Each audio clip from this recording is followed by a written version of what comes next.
ինչ չափորոշիչներով եք, ինչ արժեքներով եք ձեր թիմակիցներին գնահատում։ Դե ինձ թվում է այդեն հաստատ որ վարչապետն է, օրինակ ձեր համար արժանավորողը։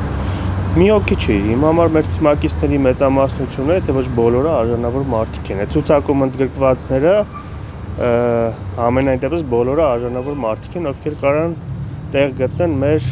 ազգային ժողովում։ Բայց դե 51 ընտրել, դրա համար եմ ասում։ Այդ արժանավորներ, ձեզ ասած, ավելի արժանավորներին ինչպես եք։ Շատ դժվար ընտրություն է դրա համար, շատ դժվար։ Եվ այս գործընթացը ինչին կնպաստի։ Այս գործընթացը նպաստելու է առաջիկա 5 եւ 5-ից հետո էլ մոտավոր 30 տարիների մեր պետության բարեկեցիկ ապագային։ Վստահ եք, որ անցնելու եք ընտրություններում ժողովուրդը ձեզ կվերցնի։ Լիահույս ենք։ Իհարկե Պետք է օրինակ ԿՊ-ին ընտրի հասարակությունը։ Ինչ կարելի տարիների ընթացքում, որ այդ հիմա առաջիկա 5 րոպեի ընթացքում շատ դժվար կլինի ամբողջությամբ ասենք թե ամենակարևոր բաներից մեկը որ ապագա խաղաղություն ա բերել ԿՊ-ն։ Երիքա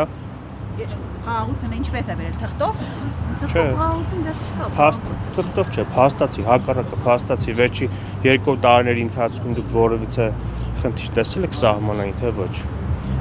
Ի համեմատ նախորդ 30 տարիների օրինակ։ Իհարկե տեսել ենք։ Ու ես լիահույս եմ, որ նույն ձևով շարունակվելու է։ Շնորհակալություն։ Հավանիչ տեսանյութը եւ բաժանորդագրվիչ նորությունները բաց չթողնելու համար։